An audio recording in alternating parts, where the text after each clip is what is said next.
नमस्कार दोस्तों, मैं पंकज विजयवेदी जनतक में आपका स्वागत है। आज मैं आपको एक कहानी और बताऊंगा विरार की, वसई विरार की। बाई ठाकुर यहाँ की कंपनी है जिसको बोलते हैं विरार कंपनी। बाई ठाकुर के बारे में सब जानते हैं, मुंबई में जो लोग रहते हैं। हम लोग भी जब नए नए गए थे तो सुनते थे कि दाऊद के बाद जो बड़े डॉन हैं, मुंबई में बहुत सारे डॉन हैं, रऊफ लाला, दाऊद, इनके बाद अगर किसी डॉन का नाम चला है तो सबसे ज़्यादा नाम चला है बाई ठाकुर का। ये लोग मुंबई मीरा बंदर के आगे, खाड़ी के आगे इनका एरिया शुरू हो जाता है। और पहले ये थाना डिस्ट्रिक्ट पड़ता था, लेकिन अभी ये पालघर डिस्ट्रिक्ट में आता है। विरार वसई एक जगह है जहाँ पर इनका सिक्का चलता है। अब शुरुआत कैसे होती है, इनका जो काम था वहाँ पर, जब मुंबई के लोग रहना आना शुरू हो गए, जब ज़मीनें महंगी हुई तो लोगों ने इधर आना शुरू कर दिया, तो बिल्डिंगें बननी शुरू हो गई, अस्पताल बनने शुरू हो गए, स्कूल बनने शुरू हो गए, तो लोगों ने यहाँ पर आना शुरू कर दिया।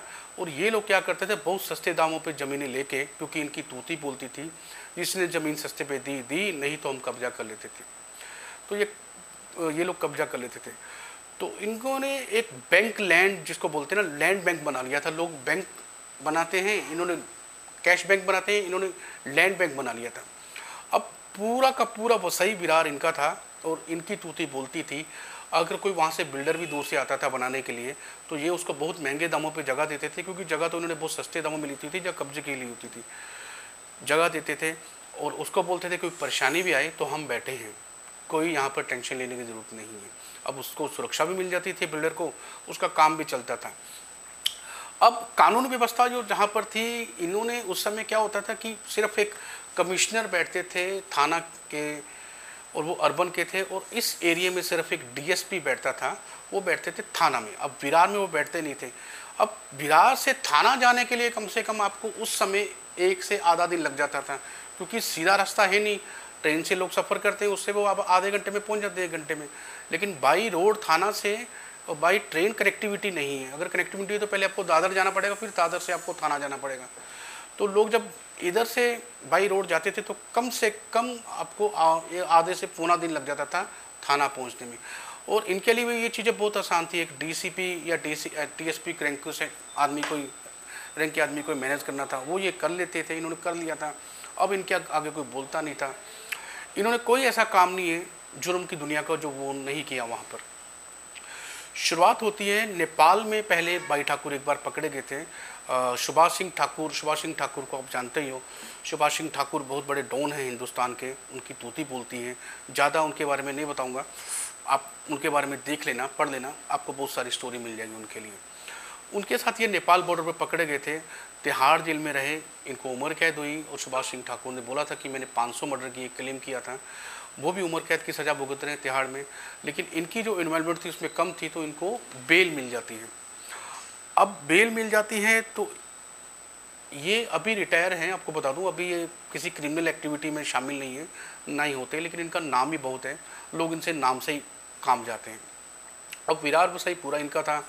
वहाँ पर बड़े बड़े बिल्डर आने शुरू हो गए, सब हो गया। नाला सुपारा में एक बिल्डर था सुरेश दुबे करके, उसकी कोई पुरानी ज़मीन पड़ी थी वहाँ पर, बहुत बड़ा प्लाट था। तो उन्होंने कहा कि ये ज़मीन का विवाद इनके साथ चल पड़ा। अब वो देने को राजी नहीं ज़मीन, ये लेने के इसके पीछे पड़े हुए। तो इसी दौरान सुरेश दुबे का मर्डर हो जाता है। अब सुरेश दुबे के जो भाई है वो पुलिस स्टेशन में जाते हैं, लेकिन उसकी शिकायत नहीं लिखी जाती। सामने होते हैं बाई ठाकुर, वो बोलते रेलवे में जाओ, रेलवे वाले बोलते इधर जाओ, वो बोलते दूसरी पुलिस चौकी में जाओ। तो वो बेचारा 3 साल घूमता रहता है। लेकिन कहते हैं एक समय आता है, एक समय ऐसा आया कि एसएस सोरकर डीआईजी रैंक के आदमी विरार में आए, रेलवे में, आरपीएफ में आए। तो उन्होंने इस केस को दोबारा रीओपन किया और बाई ठाकुर को अरेस्ट किया। उसके बाद ये आर्थर जेल, यहाँ से शुरुआत हो जाती है उनकी जेल जाने की। उसके बाद ये आर्थर जेल में रहे, पूना जेल में रहे, लेकिन फिर भी इनको बेल मिल गई। वो मामला अभी भी चल रहा है, उसके बारे में आप पढ़ लीजिएगा। उसकी कहानी बहुत लंबी है, अगर बताने जाऊँगा तो बहुत लंबा हो जाएगा।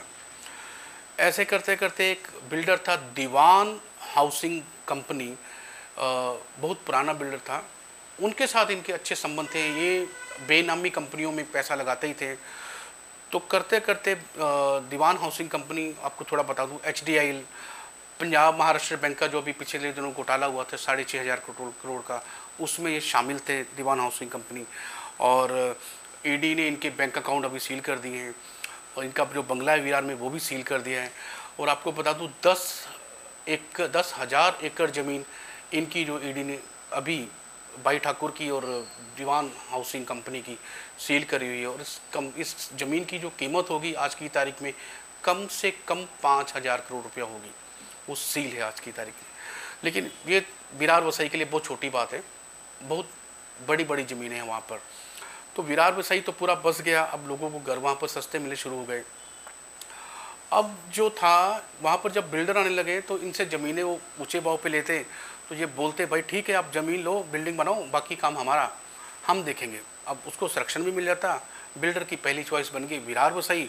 अब लोग भी वहाँ पर आते हैं। अब नाला सुपारा में तो जानते ही हो कि सबसे ज़्यादा प्रवासी लोग नाला सुपारा में रहते हैं। अब वहाँ पर जब गगन चुंबती इमारतें बन गई तो डेवलप होना शुरू हो गया। डेवलप होते होते इनका भी नाम बढ़ गया। इन्होंने अपनी एक पार्टी बनाई, BBA बहुजन विकास अघाड़ी। उसका जो आइकॉन है वो शीटी, मराठी में शीटी बोलते हैं, हम लोग उसको सीटी बोलते हैं या विसल बोलते हैं इंग्लिश में। तो आज की डेट में विरार वसई में यही बोलते हैं कि यहाँ सीटी ही बजेगी, बाकी कुछ नहीं बजेगा। आपको बता दूं मनपा के जब चुनाव होते हैं तो 115 में 113-14 सीट इनकी आती है, दूसरी पार्टी कोई खड़ी नहीं होती वहाँ पर। अब सुरेश दुबे का जो केस हुआ, मैं DIG की बात बता रहा था, जो उनके पर केस हुआ तो जेल में गए। उसके बाद दीवान कंपनी पे आते हैं, वो भी मैंने आपको कहानी बता दी। अब थोड़ा सा पीछे आपको लेके जाता हूँ। कहते हैं कि इनके जो संबंध थे वो दाऊद के साथ, कोई ऐसा डोन उनके साथ नहीं थे। ये दाऊद के समय की बात है, ये स्मगलिंग करते थे, चांदी की स्मगलिंग जो होती थी वो समुद्र के थ्रू आती थी। अब ये सारा ही जो एरिया है वो सी वाला समुद्र का एरिया है, सी फेस एरिया है। तो एक गांव है वहाँ पर, 1-2 गाँव वहाँ पर, वो एक चांदी की बोट उलट जाती है और पलट जाती है, तो वो चांदी वहाँ से अब नीचे चले जाती है। उस दौरान जो आसपास के लोग रहते हैं, गांव वाले, वो तो तैराकी जानते हैं बहुत अच्छे तरीके से, क्योंकि मछुआरे हैं। तो वो मछुआरों लोगों ने वहाँ से नीचे तैराकी में कर जो चांदी थी वो सब निकाल ली। अब धीरे धीरे करके ये बात बाई ठाकुर के कान पे गई। किसी स्मगलर ने बोला कि मेरी तरह से चांदी की बोट आई थी, वो डूब गई और मेरी चांदी नहीं मिल रही। तो इन लोगों ने क्या किया, पूरे के पूरे गांव को बुरी तरह से पीटा और पूरे के पूरे गांव को आग लगा दी गई। और इसके कारण इनकी बदनामी भी बहुत हुई, लेकिन वहाँ से इनका नाम और बढ़ गया और खौफ में आ गया। फिर 2014 में इनके ऊपर एक ईडी की रेड पड़ी। कहा जाता है कि 13,000 करोड़ रुपए कैश मिला, लेकिन बाद में ईडी ने बताया ये अफवाहें हैं। सोशल नेटवर्किंग में ये बहुत घूमा, फोटो भी घूमी, इतने सारे पैसे मिले, लेकिन ईडी ने बाद में बताया कि ये अफवाहें हैं, इतना पैसा नहीं मिला। फिर 2018 को 21 जनवरी को इनके द्वारा रेड पड़ी ईडी की। उसमें ये मालूम चला कि इन्होंने कुछ लेन देन 1,000 करोड़ रुपये से ज़्यादा दीवान हाउसिंग कंपनी के साथ किया हुआ है, और वो डॉक्यूमेंट की अभी छानबीन हो रही है, अभी वो केस चल रहा है। और बाई ठाकुर के बारे में आपको बता दें, वो अभी अरेस्ट करते हैं, उनका कोई क्रिमिनल एक्टिविटी में अभी नहीं है। और हितेंद्र ठाकुर उनके भाई हैं, वो अभी उनके भतीजे हैं शायद, वो अभी अपनी पार्टी चला रहे हैं, BBA बहुजन विकास अघाड़ी। उनके बेटे हैं क्षितिज ठाकुर, वो भी MLA हैं। एक और MLA इनका राजू पाटिल, वो पालघर से हैं। अब बात आती है कि इनके इतने अच्छे लिंक हैं वहाँ पर, इनको पब्लिक इनका इतना पसंद करती है। प्रदीप शर्मा को आप जानते होंगे, एनकाउंटर स्पेशलिस्ट हैं प्रदीप शर्मा, जिन्होंने अब तक 56 जिनके नाम से मूवी बनी है। वो जब रिटायर लेते हैं, VRS लेते थे, बोलते हैं कि मुझे चुनाव लड़ना है, तो पहले आवाज़ आती है कि वो अंधेरी से लड़ेंगे, लेकिन बाद में वो नाला सुपारा से चुनाव लड़ने की कोशिश करते हैं, क्योंकि इनका कुछ आपस में चलता होगा पुराना कुछ। वो एनकाउंटर स्पेशलिस्ट थे, पुलिस में थे, और ये आपको मालूम है डॉन थे।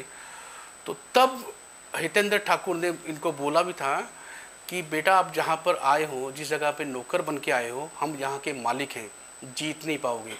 लेकिन प्रदीप शर्मा को लगा था कि शिवसेना के सहारे मैं जीत जाऊँगा, लेकिन वहाँ से वो बुरी तरह से हार जाते हैं। उसके बाद प्रदीप शर्मा का क्या होता है वो भी सब आपको मालूम है, वो पढ़ लीजिएगा।